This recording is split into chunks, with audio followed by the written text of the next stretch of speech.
So good afternoon all. Today let us go to next module, second module, that is introduction and lexical analysis. In the first module you have studied two machine architectures, SIC and SIC-XC. After that you have studied assemblers. You know some text editors in which we write programs and we compile those programs if they are written in high level languages. If they are written in assembly level languages, then we assemble them. It means we translate them. So compilers and assemblers and the text editors in which you have written programs, and then the linkers, loaders, debuggers, operating systems. These all are examples for system softwares. In that one, first you have studied in first module now. That is, you completely studied about assemblers. In addition to assemblers, you also studied some basic and fundamentals of loaders. Okay. So there one particular very interesting and special type of loader I explained, that is a one pass loader actually, which is a bootstrap loader. Okay. So now let us move to compilers now. Okay. So here the module name is a introduction to compilers. Then inside that compilers, there are so many phases are there. Actually, simply we call that I compiled my program, I converted my program into low level language, right? So inside this compilation process, there are again so many other sub processes are there, sub tasks are there. So much circus is there. In that one, first phase is called as lexical analysis. Okay. So that lexical analysis we are going to study in this second module. Okay. So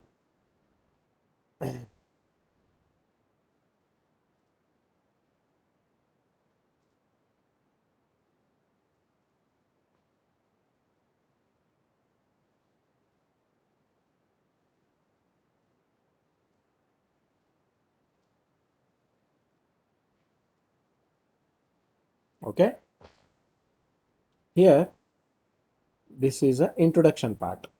Okay. So this is introduction part, and we are going to see some basic definitions. What are programming languages? Okay. So programming languages are the languages in which we write the programs, correct? Simple definition.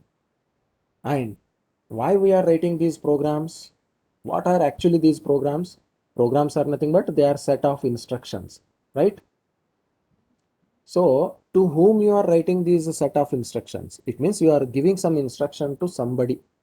To whom you are giving these instructions? Of course, we are giving these instructions to computers or machines. To communicate with machines, we use these instructions, okay? And we write these instructions in particular languages. So those languages are called as programming languages. And what these programming languages do, they are notations. Okay, they are representing something, they are describing something, they are explaining something. What they are explaining? They are explaining some computational steps, computations or calculations. To whom they are explaining? They are explaining them to human beings or else machines. They are explaining these computations or calculations to both people and machines. It means there is a communication in between the human beings and machines through these programming languages. Okay. Then before executing or running any program, that program first it should be translated into the form in which that machine can understand and machine can execute it. Are you listening to me? Before execution of any program, that program should be translated into a form in which that machine can understand it and that machine can execute it. So the form in which the form the computer or machine can understand is nothing but it is a low level language or machine level language.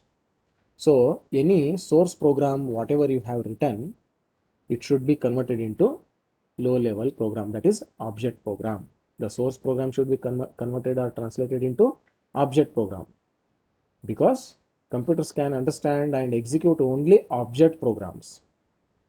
Because of that only in previous module you have loaded the object program into the memory for execution, right? So who will translate these source programs into object programs? There are some softwares are there which will convert or translate them into low level language. So already one software you have studied, that is called as assembler for assembly level languages. Assembly languages. Now we are going to see the translator for high level languages. Okay. So that software is called as a compilers. Guys, please go on mute.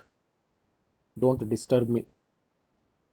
Okay, if you have any questions, then only you can unmute and you can ask the question. Okay, or else you just put that question in my WhatsApp, or else ping in this chat box only.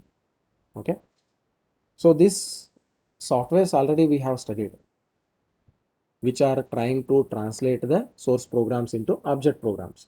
One software already you completely studied, that is assemblers. Now we are going to study the second type of translator, that is compiler. Compiler is what it is? It is a software which is translating a source program into object program. Now we will go to the main topic of this module, first topic of this module, that is language processors.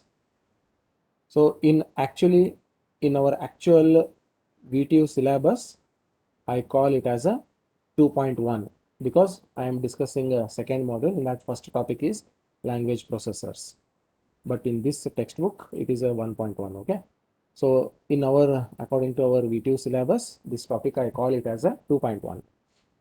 So these language processors are also called as translators, because these processors are processing the languages, programming languages.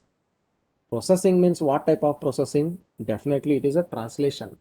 So because of that only I call these language processors as translators. So in that one, particularly which translator we are studying now? Compiler. So compiler is a program or software that can read the program in one language. It means it takes the source program as input, and instead of calling that source program, you can call it as a source language. Okay, the language in which we write the source program is called as source language, and then this compiler translate it into equivalent program in another language. It will not add something or it will not remove something from the source program. It will exactly translate into equivalent program which is written in another language. That another language is nothing but here, instead of calling this as a object program or object program language, I call it as a target language. So source language is converted into target language by the compiler now. Okay, so to show this how it converts in simpler manner, I am showing that process here in this diagram, in this figure 1.1. Okay, so it is showing how exactly the compiler works. It takes this source program as input and it processes it. Because of that only we are calling this compiler as a language processor. It means it is translating it into a target program. This target program is understandable by the machine and it can be executable by the machine. Okay, so source program is an input to this compiler and compiler is generating a target program as an output. And just keep it in your mind, only this translation is not the responsible or role of compiler. In addition to this translation, still there are some more responsibilities are there for this compiler. What it has to do? It has to detect the error in your source program.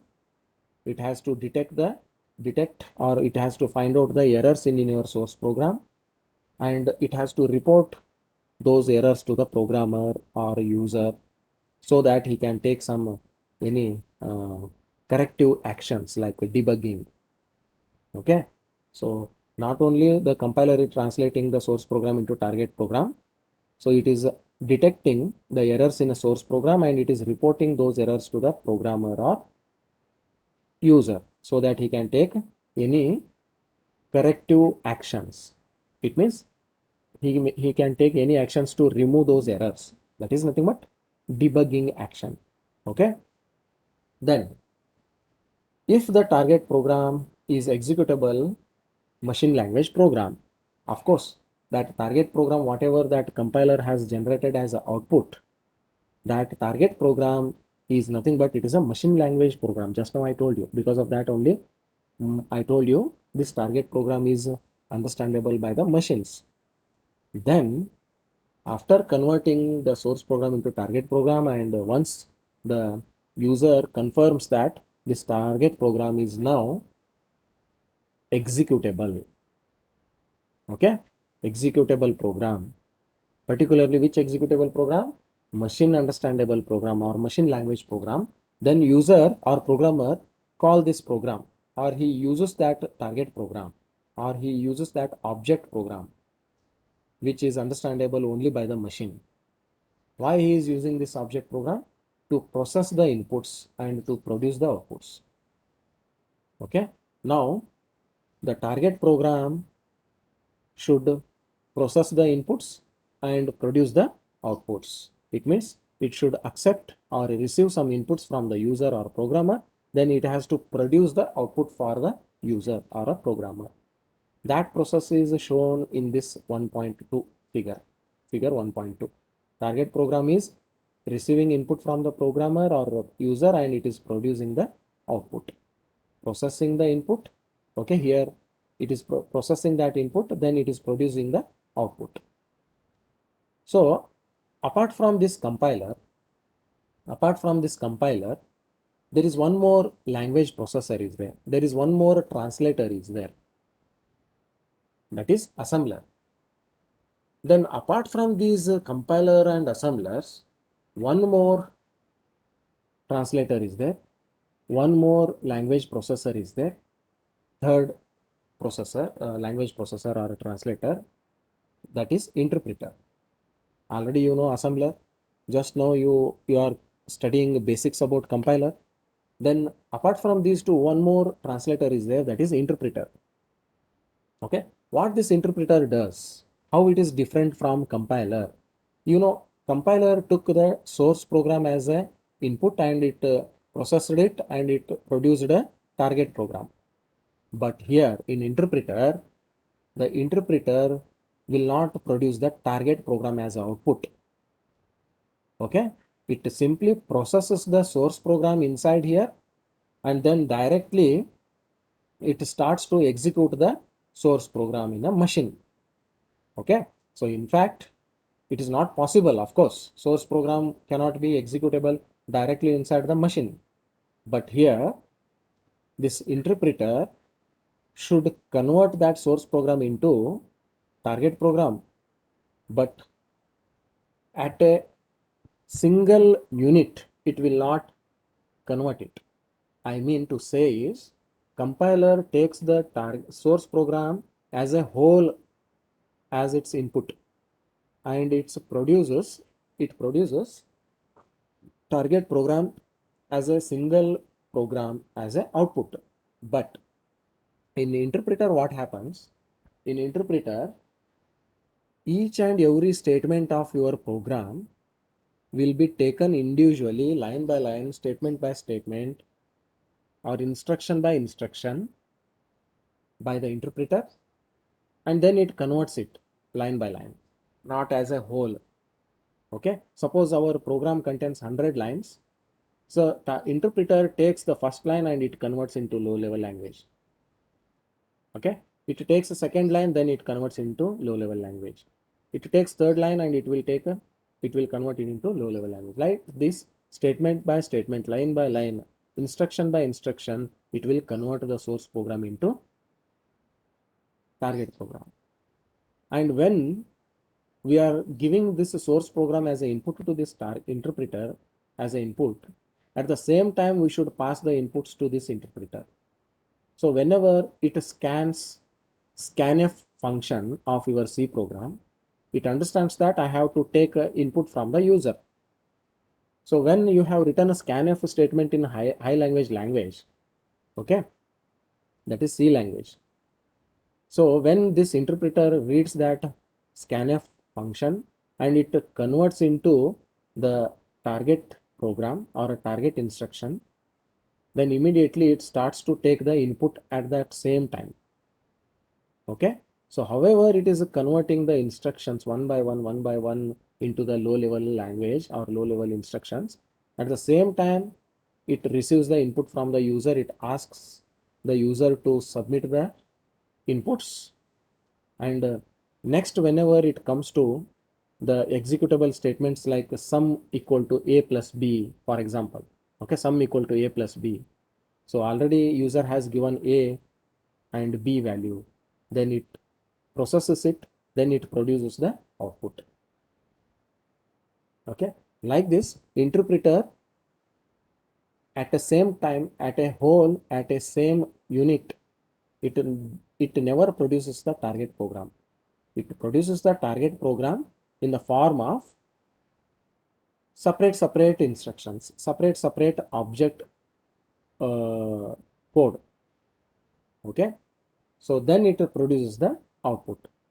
Since this interpreter is scanning the source program line by line and producing the object program internally, so this interpreter is very slower comparative to compiler, because compiler at a time it takes whole program as an input and it produces the output, which is a target program. But it is interpreter is taking line by line, instruction by instruction, or statement by statement. So because of that, it is a time taking process. So interpreters are very much slower than comparative to compilers. Interpreters are slower than compilers. Okay. Then one more advantage of this interpreter is it detects errors very perfectly, because sometimes compiler may make mistake in detecting the errors, since it is taking the whole program as an input, but this interpreter is taking statement by statement as input, one statement as input. After converting it, it takes next statement, like this. It means it clearly scans the statements of your program. So because of that only, there are no chances of missing any errors. Interpreter is very much perfect in finding or detecting the errors. Okay, the advantage is it is very good in finding the errors, but disadvantage is it is very much slower comparative to compiler. Okay, so we can use this interpreters in such type of situations where time is not important for us. Okay, so if it is a very much slow also, it's okay for us, but we want accurate output, exact output. At that type of situations, we can use these interpreters. Okay, now in addition to these compilers, in addition to this compiler, whenever we compile the high level language into low level language, okay, so in addition to this compiler, there are again so many other parts are there, other softwares are there. They are also working, they are also contributing in this translation actually, but major part is of compiler. But apart from this compiler, there are again so many other things are there, other softwares are there, other programs are there, which are also joining this compiler to convert the source program into target program. So what are those other programs. What are those other softwares which are helping this compiler? We will see it in this figure 1.5, figure 1.5. Okay. See here, apart from this compiler, preprocessors are also there, assembler is also there, loader is there, linker is there. Okay. Some three softwares are there, three extra softwares apart from this compiler. So total four softwares, around four softwares will successfully convert the source program into object program. Okay. So what are the steps here? The first step is a preprocessor step. The first software which is trying to help this compiler is a preprocessor. What this preprocessor does actually, its name itself is a preprocessor. It means before processing, it is doing something. What it is doing? It is doing some simple steps here. It is receiving this source program as an input. Okay, that's all. Its task. Because source programs may be divided into small pieces which are called as modules. So this preprocessor, what it does, it combines those all modules together and it takes the source program as a single unit, as a whole. Okay, so it collects the source program, and after collecting the source program, what it does, it makes compiler easy to understand the program. Okay, how it makes? Because in our program there may be some macro instructions. Macro instructions are nothing but, if you consider C program, in your C program, you know the topic functions. So what you do to implement these functions in your C program? First you declare the function. Okay, first you declare the function. Then after declaring the function, what you do? You write the function definition after the main function. It means you clearly define what that function should do. Then after that, what you do? Inside your main function, you write a function call statement. Whenever you want to do those activities, you call that function, right? So why you have written this function? Because if in your program, if you want to execute some 10 statements again and again in different parts of your program, to avoid those 10 statements writing in your program again and again in different places, different parts of your program, you just write those 10 statements only once in a function definition, and inside your main function just write the function call statement wherever you want to execute those 10 statements, right? So similarly, that function call, what it is doing? That function call is expanding that statement to the function definition. Similarly, in our program also, there may be some macros. So this preprocessor expand these macros. It means it writes those all 10 statements wherever you are writing the function call. So then the size of that program, definitely it is increased. So because of that only I told you, we are expanding the macros, thereby we are enlarging our source program, thereby increasing the size of our source program, thereby writing our complete source program clearly. So that source program, I call it as a modified source program. When I give this modified source program as an input to this compiler, then compiler produces assembly language program, not your directly low level program. Keep it in your mind. So again, always we think that a compiler takes our high level program as an input and it generates the low level or machine level program as an output. But it is not always true. Sometimes compiler produces a assembly language program first. Why? Because it is easy for compiler to generate assembly language than generating a object program or target machine program or machine language program. So first compiler makes it a task easy. Instead of directly converting it into a low level language, it produces a first assembly language program because it is easy for it to produce this assembly language than producing a object program. Then what it does, in assembly language, detecting errors is very easy. So this is the advantage of generating this object language first. Assembly language production is easy, and also detection of errors in assembly language is also easy. So because of that only compiler first produces a assembly language program. What you have just seen in a previous module, SIC and SIC-XC programs. Okay, they are all assembly language programs only, right?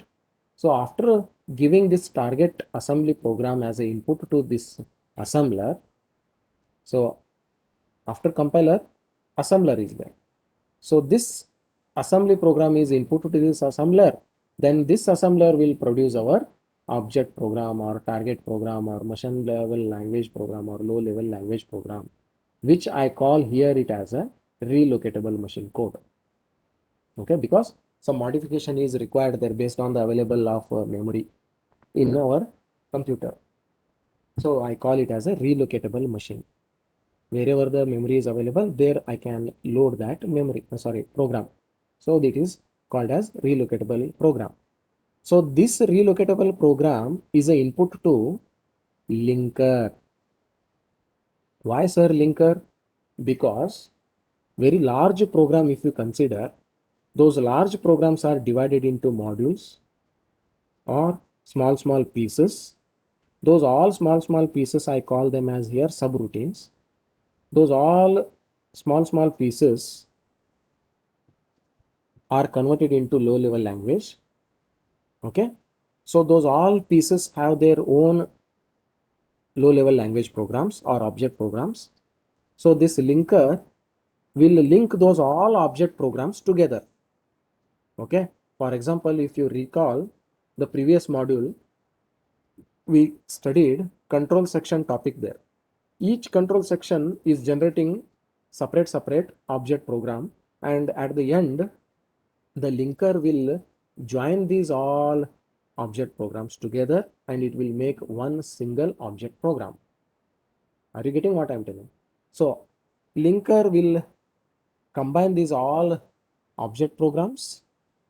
Then apart from that, it will combine some library files also to those object program.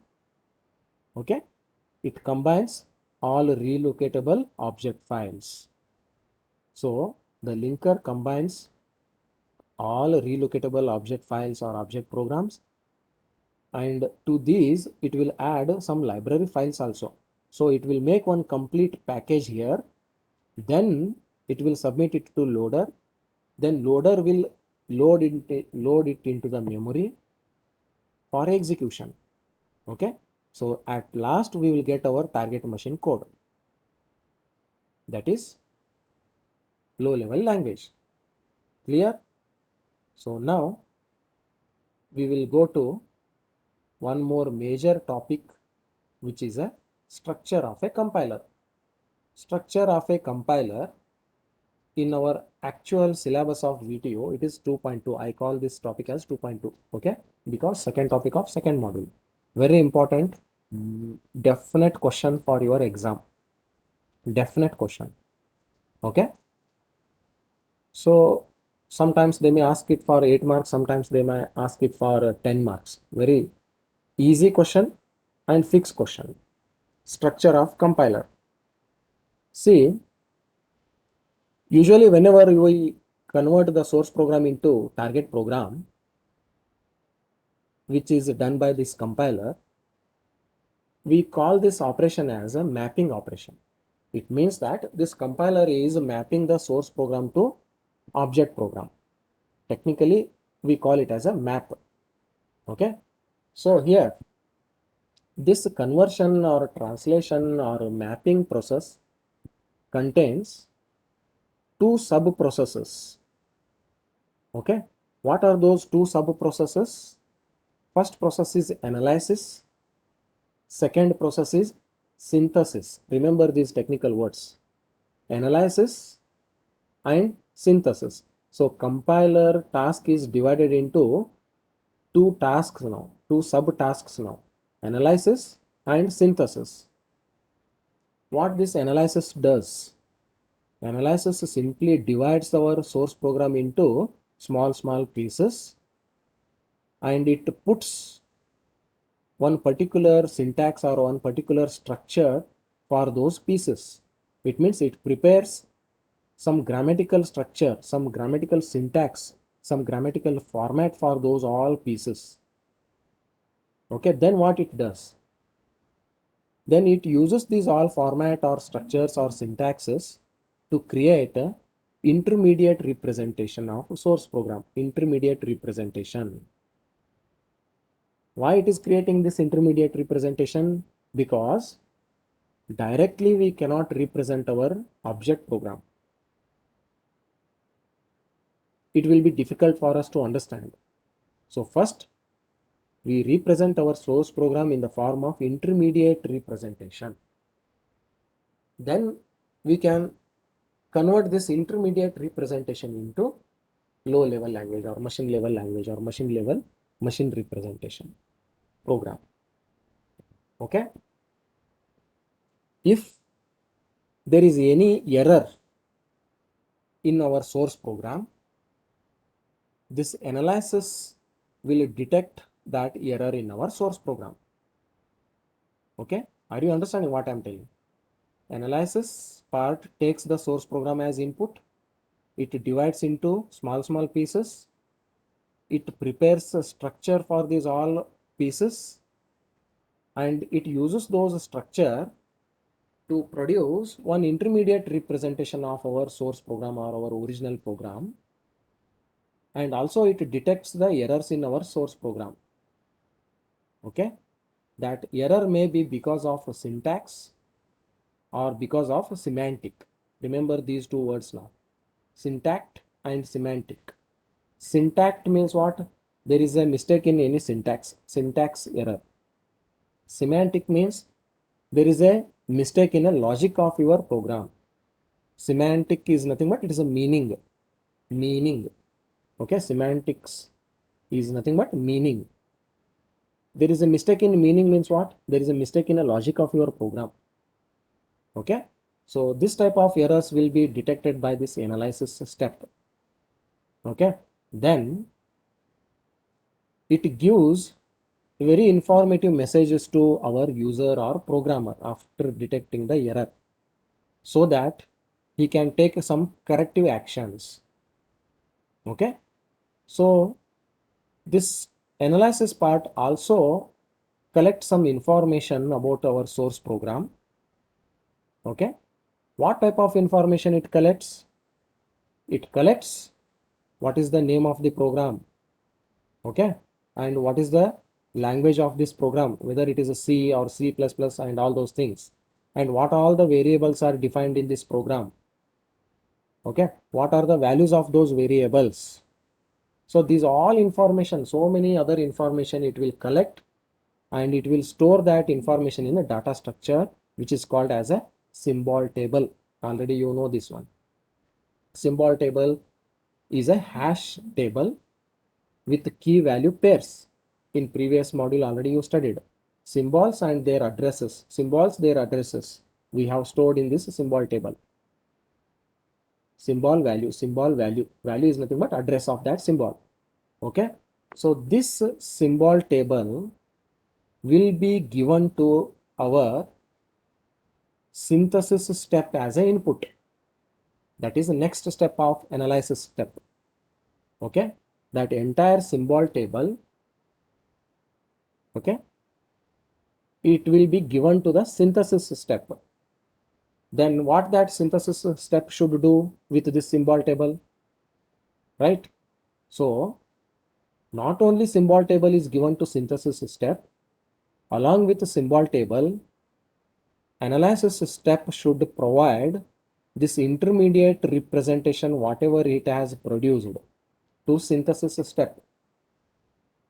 So synthesis step takes these two inputs. One is a symbol table and one is an intermediate representation of our original source program. Then what this synthesis step does, this synthesis step construct, this is the main difference between analysis and construct.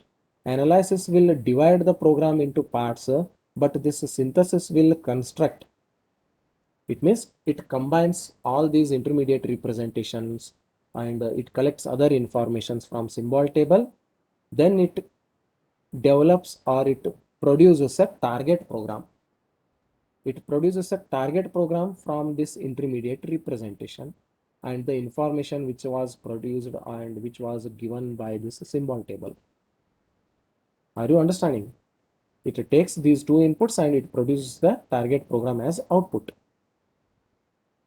So usually, normally we call this analysis part as a front end of our compiler and we call this synthesis part as a back end of our compiler.